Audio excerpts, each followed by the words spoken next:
ओम नमः शिवाय। शिव पुराण का विद्येश्वर संहिता का चैप्टर नंबर 19 और 20 करते हैं। पार्थिव पूजा की महिमा, शिव नैवेद्य भक्षण के विषय में निर्णय तथा विल्व का महत्व। तदनंतर ऋषियों को पूछने पर किस कामना की पूर्ति के लिए कितने पार्थिव लिंगों की पूजा करनी चाहिए, इस विषय का वर्णन करके सूची बोले, महर्षियों, पार्थिव लिंगों की पूजा कोटि कोटि यज्ञों का फल देने वाली है। कलयुग में लोगों के लिए शिवलिंग पूजन जैसा श्रेष्ठ दिखाई देता है, वैसा दूसरा कोई साधन नहीं है। यह समस्त शास्त्रों का निश्चित सिद्धांत है। शिवलिंग भोग और मोक्ष देने वाला है। लिंग तीनों प्रकार के कहे गए हैं, उत्तम, मध्य और अधम। जो 4 अंगुल ऊंचा और देखने में सुंदर हो तथा वेदी से युक्त हो, उस शिवलिंग को शास्त्रज्ञ महर्षियों ने उत्तम कहा है। उससे आधा मध्यम और उससे आधा अधम माना गया है। इस तरह 3 प्रकार के शिवलिंग कहे गए हैं, जो उत्तरोत्तर श्रेष्ठ हैं। ब्राह्मण, क्षत्रिय, वैश्य, शूद्र और विलोम संकर कोई भी क्यों न हो, वह अपने अधिकार के अनुसार वैदिक तत्व या तांत्रिक मंत्र से सदा आदर पूर्वक शिवलिंग की पूजा करे। ब्राह्मणों, महर्षियों, अधिक कहने से क्या लाभ, शिवलिंग का पूजन करने में स्त्रियों का तथा अन्य सब लोगों का भी अधिकार है। द्विजों के लिए वैदिक पद्धति से ही शिवलिंग की पूजा करना श्रेष्ठ है, परंतु अन्य लोगों के लिए वैदिक मार्ग से पूजा करने की सम्मति नहीं है। वेदज्ञ द्विजों को वैदिक मार्ग से ही पूजन करना चाहिए, अन्य मार्ग से नहीं। है भगवान शिव का कथन है। दधीचि और गौतम आदि के शाप से जिनका चित्त दग्ध हो गया है, उन द्विजों की वैदिक कर्म में श्रद्धा नहीं होती। जो मनुष्य वेदों तथा स्मृतियों में कहे हुए सत्कर्मों की अवहेलना करके दूसरे कर्म को करने लगता है, उसका मनोरथ कभी सफल नहीं होता। इस प्रकार विधि पूर्वक भगवान शंकर का नैवेद्यांत पूजन करके उनकी त्रिभुवनमयी 8 मूर्तियों का भी वहीं पूजन करें। पृथ्वी, जल, अग्नि, वायु, आकाश, सूर्य, चंद्रमा तथा यजमान, ये भगवान शंकर की 8 मूर्तियां कहे गए हैं। इन मूर्तियों के साथ साथ शर्व, भव, रुद्र, उग्र, भीम, ईश्वर, महादेव तथा पशुपति, इन नामों की भी अर्चना करें। तदनंतर चंदन, अक्षत और विप्ल पत्र लेकर वहां ईशान आदि के क्रम से भगवान शिव के परिवार का उत्तम भक्ति भाव से पूजन करें। ईशान, नंदी, चंड, महाकाल, भृंगी, वृष, स्कंद, परदीश्वर, सोम तथा शुक्र, ये 10 शिव के परिवार हैं, जो क्रमशः ईशान आदि 10 दिशाओं में पूजनीय हैं। तत्पश्चात भगवान शिव के समक्ष वीरभद्र का और पीछे कीर्तिमुख का पूजन करके विधि पूर्वक 11 रुद्रों की पूजा करें। इसके बाद पंचाक्षर मंत्र का जप करके शतरुद्रीय स्त्रोत का, नाना प्रकार की स्तुतियों का तथा शिव पंचांग का पाठ करें। तत्पश्चात परिक्रमा और नमस्कार करके शिवलिंग का विसर्जन करें। इस प्रकार मैंने शिव पूजन की संपूर्ण विधि का आदर पूर्वक वर्णन किया। रात्रि में देव कार्य को सदा उत्तराभिमुख होकर ही करना चाहिए। इसी प्रकार शिव पूजन भी पवित्र भाव से सदा उत्तराभिमुख होकर ही करना उचित है। जहाँ शिवलिंग स्थापित हो, उसे पूर्व दिशा का आश्रय लेकर नहीं बैठना चाहिए या खड़ा होना चाहिए, क्योंकि वह दिशा भगवान शिव के आगे या सामने पड़ती है। इष्ट देव का सामना रोकना ठीक नहीं है। शिवलिंग के उत्तर दिशा में भी ना बैठे, क्योंकि उधर भगवान शंकर का वामांग है, जिसमें शक्ति स्वरूपा देवी उमा विराजमान है। पूजक को शिवलिंग के से पश्चिम दिशा में भी नहीं बैठना चाहिए, क्योंकि वह आराध्य देव का पृष्ठ भाग है। पीछे की ओर से पूजा करना उचित नहीं है, अतः अवशिष्ट दक्षिण दिशा ही ग्राह्य है, उसी का आश्रय लेना चाहिए। तात्पर्य यह है कि शिवलिंग से दक्षिण दिशा में उत्तराभिमुख होकर बैठें और पूजा करें। विद्वान पुरुष को चाहिए कि वह भस्म का त्रिपुंड लगाकर, रुद्राक्ष की माला लेकर तथा विप्ल पत्र का संग्रह करके ही भगवान शंकर की पूजा करें। इनके बिना नहीं। मुनिवरों, शिव पूजन आरंभ करते समय यदि भस्म ना मिले तो मिट्टी से भी ललाट में त्रिपुंड अवश्य कर लेना चाहिए। ऋषि बोले, हे मुने, हमने पहले से यह बात सुन रखी है कि भगवान शिव का नैवेद्य नहीं ग्रहण करना चाहिए। इस विषय में शास्त्र का क्या निर्णय है, यह बताइए। साथ ही विल्व का महत्व भी प्रकट कीजिए। सूत ने कहा, मुनियों, आप शिव संबंधी व्रत का पालन करने वाले हैं, अतः आप सबको शतशः धन्यवाद है। मैं प्रसन्नता पूर्वक सब कुछ बताता हूँ, आप सावधान होकर सुने। जो भगवान शिव का भक्त है, बाहर भीतर से पवित्र और शुद्ध है, उत्तम व्रत का पालन करने वाला तथा दृढ़ निश्चय से युक्त है, वह शिव नैवेद्य का अवश्य भक्षण करे। भगवान शिव का नैवेद्य आग्रह्य है, इस भावना को मन से निकाल दे। शिव के नैवेद्य को देख लेने मात्र से भी सारे पाप दूर भाग जाते हैं। उसको खा लेने पर तो करोड़ों पुण्य अपने भीतर आ जाते हैं। आए हुए शिव नैवेद्य को सिर झुकाकर प्रसन्नता के साथ ग्रहण करे और प्रयत्न करके शिव स्मरण पूर्वक उसका भक्षण करे। आए हुए शिव नैवेद्य को जो यह कहकर कि मैं इसे दूसरे समय में ग्रहण कर लूंगा लेने में विलंब कर देता है, वह मनुष्य निश्चय ही पाप से बंध जाता है। जिसने शिव की दीक्षा ली हो, उस शिव भक्त के लिए यह शिव नैवेद्य अवश्य भक्षणीय है। ऐसा कहा जाता है, शिव की दीक्षा से युक्त शिव भक्त पुरुष के लिए सभी शिवलिंगों का नैवेद्य शुभ और महाप्रसाद है, अतः वह उसका अवश्य भक्षण करे। परंतु जो अन्य देवताओं की दीक्षा से युक्त हैं और शिव भक्ति में भी मन लगाए हुए हैं, उनके लिए शिव नैवेद्य भक्षण के विषय में क्या निर्णय है, इसे आप लोग प्रेम पूर्वक सुने। ब्राह्मणों, जहाँ से शालिग्राम शिला की उत्पत्ति होती है, वहां के उत्पन्न लिंग में रसलिंग, पारद लिंग में पाषाण, रजत और सुवर्ण से निर्मित लिंग में देवताओं तथा सिद्धों द्वारा प्रतिष्ठित लिंग में, केसर निर्मित लिंग में, स्फटिक लिंग में, रत्न निर्मित लिंग में तथा समस्त ज्योतिर्लिंगों में विराजमान भगवान शिव के नैवेद्य का भक्षण चांद्रायण व्रत के समान पुण्यजनक है। ब्रह्म हत्या करने वाला पुरुष भी यदि पवित्र होकर शिव निर्माल्य का भक्षण करे करके उसे सिर पर धारण करे तो उसके सारे पाप शीघ्र ही नष्ट हो जाते हैं। पर जहाँ चंड का अधिकार है, वहां जो शिव निर्माल्य है हो, उसे साधारण मनुष्य को नहीं खाना चाहिए। जहाँ चंड का अधिकार नहीं है, वहां के शिव निर्माल्य का सभी को भक्ति पूर्वक भोजन करना चाहिए। बाणलिंग या नर्मदेश्वर, लोह निर्मित स्वर्णादि धातुमय लिंग, सिद्धिलिंग, जिन लिंगों की उपासना से किसी ने सिद्धि प्राप्त की है या जो सिद्धों द्वारा स्थापित है, वे लिंग, स्वयंभू लिंग, इन सब लिंगों में तथा शिव की प्रतिमाओं में चंड का अधिकार नहीं है। जो मनुष्य शिवलिंग को विधि पूर्वक स्नान कराकर उस स्नान के जल का 3 बार आचमन करता है, उसके कायिक, वाचिक और मानसिक तीनों प्रकार के पाप यहाँ शीघ्र नष्ट हो जाते हैं। जो शिव नैवेद्य पत्र, पुष्प, फल और जल आग्राह्य है, वह सब भी शालिग्राम शिला के स्पर्श से पवित्र ग्रहण के योग्य हो जाता है। हे मुनीश्वरों, शिवलिंग के ऊपर चढ़ा हुआ जो द्रव्य है वह अग्राह्य है। जो वस्तु लिंग स्पर्श से रहित है, अर्थात जिस वस्तु को अलग रखकर शिव जी को निवेदित किया जाता है, लिंग के ऊपर चढ़ाया नहीं जाता, उसे अत्यंत पवित्र जानना चाहिए। मुनिवरों, इस प्रकार नैवेद्य के विषय में शास्त्र का निर्णय बताया गया है। अब तुम लोग सावधान हो, आदर पूर्वक विल्व का महत्व सुनो। यह विल्व वृक्ष महादेव का ही रूप है। देवताओं ने भी इसकी स्तुति की है। फिर जिस किसी तरह से इसकी महिमा कैसे जानी जा सकती है? तीनों लोकों में जितने पुण्य तीर्थ प्रसिद्ध हैं, वे संपूर्ण तीर्थ विल्व के मूल भाग में निवास करते हैं।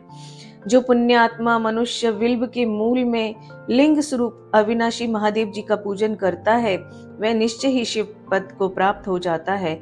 जो विल्व की जड़ के पास जल से अपना मस्तक सींचता है, वह संपूर्ण तीर्थों में स्नान का फल पा लेता है और वही इस भूतल पर पावन माना जाता है।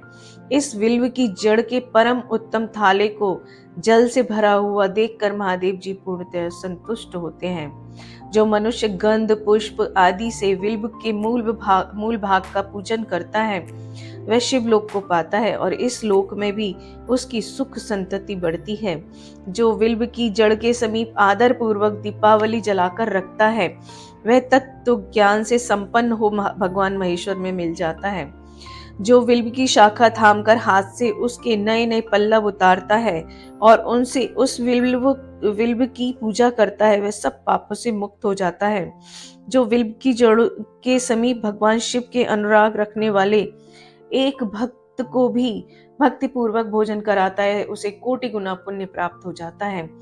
जो विल्व की जड़ के पास शिव भक्त को खीर और घृत से युक्त अन्न देता है, वह कभी दरिद्र नहीं होता। हे ब्राह्मणों, इस प्रकार मैंने सांगोपांग शिवलिंग पूजन का वर्णन किया। यह प्रवृत्ति मार्गी तथा निवृत्ति मार्गी पूजकों के भेद से दो प्रकार का होता है। प्रवृत्ति मार्गी लोगों के लिए पीठ पूजा इस भूतल पर संपूर्ण अभिष्ट वस्तुओं को देने वाली होती है। प्रवृत्त पुरुष सुपात्र गुरु आदि की के द्वारा ही सारी पूजा संपन्न करे और अभिषेक के अंत में अग्नि के चावल से बना हुआ नैवेद्य निवेदन करे। पूजा के अंत में शिवलिंग को शुद्ध करके शुद्ध संपुट में विराजमान करके घर के भीतर कहीं अलग रख दे। निवृत्ति मार्गी उपासकों के लिए हाथ पर ही शिव पूजन का विधान है। उन्हें भिक्षा आदि से प्राप्त हुए अपने भोजन को ही नैवेद्य रूप में निवेदित कर देना चाहिए। निवृत्त पुरुषों के लिए सूक्ष्म लिंग ही श्रेष्ठ बताया जाता है।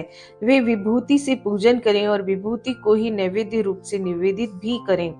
पूजा करके उस लिंग को सदा अपने मस्तक पर धारण करें। बोल शंकर भगवान की जय। ओम नमः शिवाय। ओम नमः शिवाय। श्री शिवाय नमस्तुभ्यं। श्री शिवाय नमस्तुभ्यं। श्री शिवाय नमस्तुभ्यं। श्री शिवाय नमस्तुभ्यं। श्री शिवाय नमस्तुभ्यं। अब अगले अध्याय का भी पाठ करते हैं। अध्याय नंबर 21 और 22। शिव नाम जप तथा भस्म धारण की महिमा, त्रिपुंड के देवता और स्थान आदि का प्रतिपादन। ऋषि बोले, महाभाग व्यास शिष्य सूत जी, आपको नमस्कार है। अब आप उस परम उत्तम भस्म महात्म्य का ही वर्णन कीजिए। भस्म महात्म्य, रुद्राक्ष महात्म्य तथा उत्तम नाम महात्म्य, इन तीनों का परम प्रसन्नता पूर्वक प्रतिपादन कीजिए और हमारे हृदय को आनंद दीजिए। सूत जी ने कहा, महर्षियों, आपने बहुत उत्तम बात पूछी है। यह समस्त लोगों के लिए हितकारक विषय है। जो लोग भगवान शिव की उपासना करते हैं वे धन्य हैं, कृतार्थ हैं, उनका देह धारण सफल है तथा उनके समस्त कुल का उद्धार हो गया। जिनके मुख में भगवान शिव का नाम है, जो अपने मुख से सदा शिव और शिव इत्यादि नामों का उच्चारण करते रहते हैं, पाप उनका उसी तरह स्पर्श नहीं करते जैसे खदीर वृक्ष के अंगार को छूने का साहस कोई भी प्राणी नहीं कर सकते। हे श्री शिव, आपको नमस्कार है। श्री शिवाय नमस्तुभ्यम। श्री शिवाय नमस्तुभ्यम। ऐसी बात जब मुंह से निकलती है तब वह मुख समस्त पापों का विनाश करने वाला पावन तीर्थ बन जाता है। जो मनुष्य प्रसन्नता पूर्वक उस मुख का दर्शन करता है, उसे निश्चय ही तीर्थ सेव जनित फल प्राप्त होता है। हे ब्राह्मणों, शिव का नाम, विभूति तथा रुद्राक्ष, ये तीनों त्रिवेणी के समान परम पुण्य माने गए हैं। जहाँ ये तीनों शुभतर वस्तुएं सर्वदा रहती हैं, उसके दर्शन मात्र से मनुष्य त्रिवेणी स्नान का फल पा लेता है।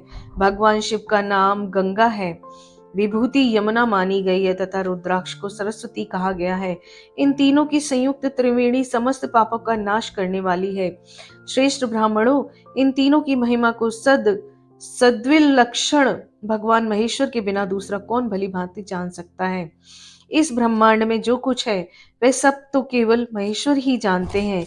हे विप्रगण, मैं अपनी श्रद्धा भक्ति के अनुसार संक्षेप में भगवान नामों की महिमा का कुछ वर्णन करता हूँ। तुम सब लोग प्रेम पूर्वक सुनो। यह नाम महात्म्य समस्त पापों को हर लेने वाला सर्वोत्तम साधन है। शिव इस नाम रूपी दावानल से महान पातक रूपी पर्वत अनायास ही भस्म हो जाता है। यह सत्य है, यह सत्य है, इसमें संशय नहीं है। शौनक, पाप मूलक जो नाना प्रकार के दुख हैं, वे एकमात्र शिव नाम से ही नष्ट होने वाले हैं। दूसरे साधनों से संपूर्ण यत्न करने पर भी पूर्णतया नष्ट नहीं होते हैं। जो मनुष्य इस भूतल पर सदा भगवान शिव के नामों के जप में लगा हुआ है, वह वेदों का ज्ञाता है, वह पुण्यात्मा है, वह धन्यवाद का पात्र है तथा वह विद्वान माना गया है। हे मुनि, जिनका शिव नाम जप में विश्वास है, उनके द्वारा आचरित नाना प्रकार के धर्म तत्काल फल देने के लिए उत्सुक हो जाते हैं। हे महर्षि, भगवान शिव के नाम से जितने पाप नष्ट होते हैं, उतने पाप मनुष्य इस भूतल पर कर नहीं सकते। जो शिव नाम रूपी नौका पर आरूढ़ हो संसार रूपी समुद्र को पार करते हैं, उनके जन्म मरण रूप संसार के मूलभूत वे सारे पाप निश्चय ही नष्ट हो जाते हैं। हे महामुने, संसार के मूलभूत पातक रूपी पादपों का शिव नाम रूपी कुठार से निश्चय ही नाश हो जाता है। जो पाप रूपी दावानल से पीड़ित हैं, उन्हें शिव नाम रूपी अमृत का पान करना चाहिए। पापों के दावानल से दग्ध होने वाले लोगों को उस शिव नामामृत के बिना शांति नहीं मिल सकती।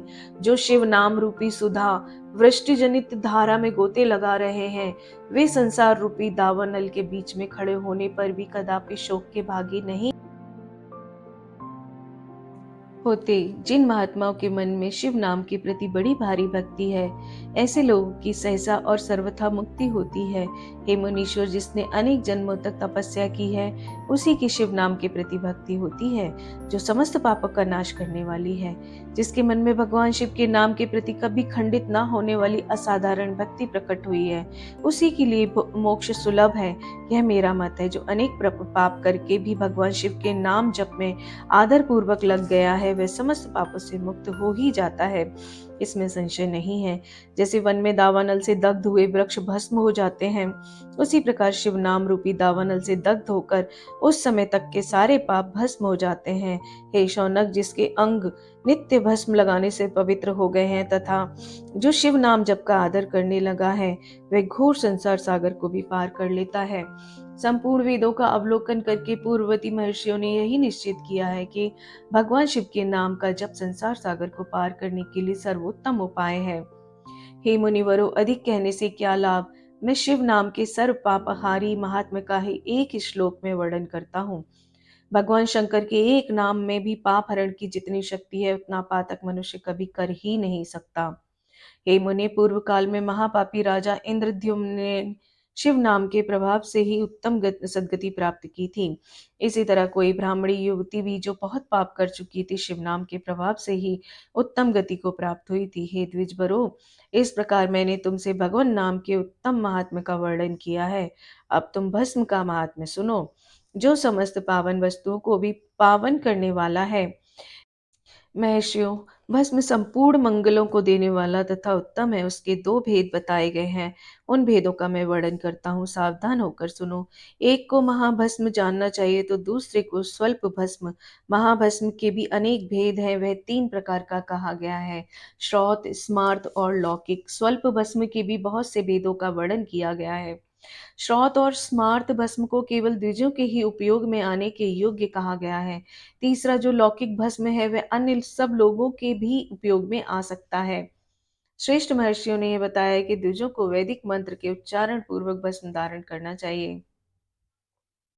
दूसरे लोगों के लिए बिना मंत्र के ही केवल धारण करने का विधान है। जले हुए गोबर से प्रकट होने वाला भस्म आग्नेय कहा कहलाता है। हे महामुनि, वह भी त्रिपुंड का द्रव्य है। ऐसा कहा गया है, अग्निहोत्र से उत्पन्न हुए भस्म का भी मनीषी पुरुषों को संग्रह करना चाहिए। अन्य यज्ञ से भस्म हुआ भस्म भी त्रिपुंड धारण के काम में आ सकता है। जावालोपनिषद में आए हुए अग्नि इत्यादि 7 मंत्रों द्वारा जल मिश्रित भस्म से धूलन करना चाहिए। महर्षि जाबालिनी ने सभी वर्णों और आश्रमों के लिए मंत्र से या बिना मंत्र के भी आदर पूर्वक भस्म से त्रिपुंड लगाने की आवश्यकता बताई है। समस्त अंगों में सजल भस्म को मलना या विभिन्न अंगों में तिरछा त्रिपुंड लगाना, इन कार्यों को मोक्षार्थी पुरुष प्रमाद से भी न छोड़ें, ऐसा श्रुति का आदेश है। भगवान शिव और विष्णु ने भी तिर्यक त्रिपुंड धारण किया है। अन्य देवियों सहित भगवती उमा लक्ष्मी देवी ने भी वाणी द्वारा इसकी प्रशंसा की है। ब्राह्मणों, क्षत्रियों, वैश्यों, शूद्रों, वर्ण संकरों और जाति भ्रष्ट पुरुषों ने भी उद्दूलन और त्रिपुंड के रूप में भस्म धारण किया है। इसके पश्चात भस्म धारण तथा त्रिपुंड की महिमा और विधि बताकर सूत जी ने फिर कहा, हे महर्षियों, इस प्रकार मैंने संक्षेप में त्रिपुंड का महात्म्य बताया है। यह समस्त प्राणियों के लिए अति गोपनीय रहस्य है, अतः तुम्हें भी इसे गुप्त ही रखना चाहिए। मुनिवरों, ललाट आदि सभी निर्दिष्ट स्थानों में जो भस्म से 3 तिरछी रेखाएं बनाई जाती हैं, उन्हीं को विद्वानों ने त्रिपुंड कहा है। भौं के मध्य भाग से लेकर जहां तक भौं का अंत है, उतना बड़ा त्रिपुंड ललाट में धारण करना चाहिए। मध्यमा और अनामिका उंगली से 2 रेखाएं करके बीच में अंगुष्ठ द्वारा प्रतिलोम भाव से की गई रेखा त्रिपुंड कहलाती है।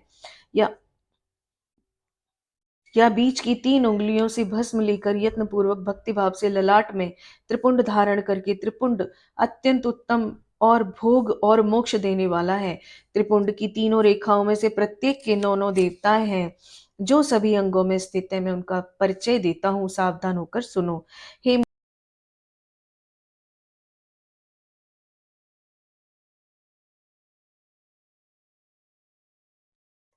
घार्यपत्य, अग्नि, पृथ्वी, धर्म, रजोगुण, ऋग्वेद, क्रियाशक्ति, प्रातः सवन तथा महादेव, ये त्रिपुंड की प्रथम रेखा के 9 देवताएं हैं।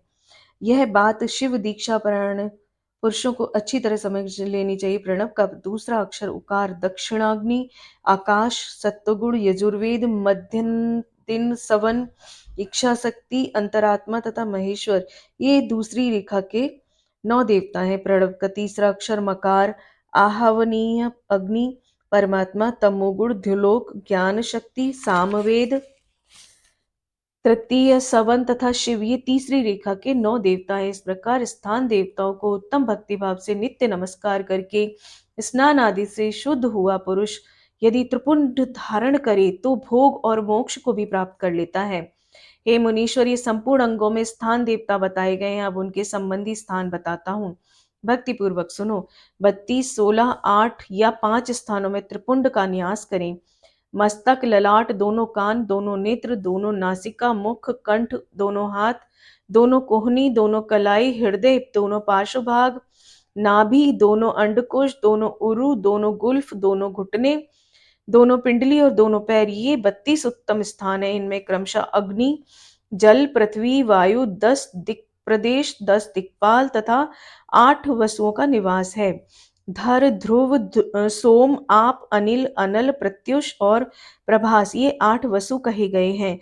इन सब का नाम मात्र लेकर इनके स्थानों में विद्वान पुरुष त्रिपुंड धारण करें अथवा एकाग्र चित्र 16 स्थान में भी त्रिपुंड धारण करें। मस्तक, ललाट, कंठ, दोनों कंधों, दोनों भुजाओं, दोनों कोहनियों और दोनों कलाइयों में, हृदय में, नाभि में, दोनों पसलियों में तथा पृष्ठ भाग में त्रिपुंड लगाकर वहां दोनों अश्विनी कुमारों का, शिव, शक्ति, रुद्र, ईश तथा नारद का और वामा आदि 9 शक्तियों का पूजन करें। ये सब मिलकर 16 देवताएं अश्विनी कुमार तो कहे गए हैं। नासत्य और दस्त्र या मस्तक, केश, दोनों कान, मुख, दोनों भुजा, हृदय, नाभि, दोनों उरु, दोनों जानु, दोनों पैर और पृष्ठभाग, इन 16 स्थानों में 16 त्रिपुंड का न्यास करें।